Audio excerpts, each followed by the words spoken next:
Have you ever wondered why, out of the 27 books of the New Testament, one man wrote 14? Where are the other apostles? One man, Apostle Paul. And don't forget, Apostle Paul was one time the persecutor of the church. He took it upon himself to bring down the gospel until he met with Jesus on his way to destroy the Christian faith in Damascus. On that fateful day, he met with Christ, light shine across his path. He was the only one that could see, so he fell down to the ground, and a voice spoke out of that light. He said, Paul, Paul, or Saul, Saul, why are you persecuting me? And Saul on the ground spoke and said, Lord, who art thou? And then he was the only person that could hear that voice, and the voice said, I am Jesus, whom thou persecutest. He said, what wilt thou have me to do? He said, go to a street called Straight in Damascus. You will meet a man by name Ananias. He will tell you what great things you will suffer for my name's sake, and how you will take the gospel to the Gentiles. This man alone, Paul, wrote 14 out of the 27 books of the New Testament. Don't forget and realize this in the Bible. All scriptures are God-breathed. They are given. They are few new stars. God-breathed and given by God for inspiration, for correction, for instruction in righteousness, that the man of God may be thoroughly furnished in doctrine. That's Paul.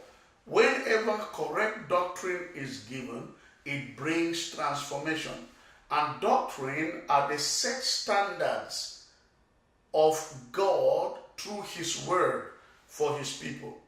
At any time doctrine is communicated, it results in three things. Doctrine brings change or transformation in your behavior. Behavior is what you do. Secondly, doctrine also results in change in your character. Character is who you are.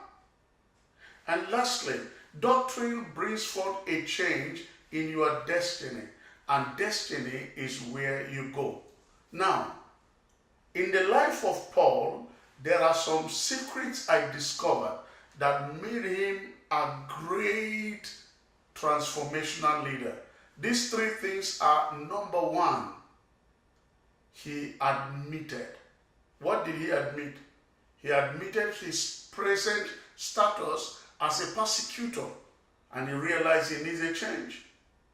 Paul admitted. He admitted the assignment given him to go to the Gentiles to preach. Until you are ready to admit your present position and realize where you are going, you cannot be a great leader. You cannot be a transformational leader. Paul admitted so many things about his life. He admitted his present status. When he went to the desert of Arabia, and then he realized a deep discussion and communion with God, it brought about a transformation. Number two thing that Paul was engaged in was he aspired. He aspired to be great. He aspired to learn. He aspired to get the principles of other great leaders. Paul aspired for knowledge. That's why he was able to go along with Barnabas. He sat under Barnabas, who mentored him. Paul aspired for the truth. If you're a leader and you want to bring forth a transformation, make sure that you aspire for knowledge. Make sure that you aspire for grace that will make you great. Make sure that you aspire as well for wisdom. Paul aspired. And lastly, Paul was a man that actuated the truth. Every knowledge must lead you to action, without which you will not see results. Paul was ready to be on the go. He went to the cities of Phoenicia. He went to Philippi. He went to Ephesus. He was there in Galatia. He was always on the go to actuate the mandate that God has given him. Are you in your lifetime applying the principles that God has given you to move on towards the assignment that He has placed in your hands. You can be great. You can succeed.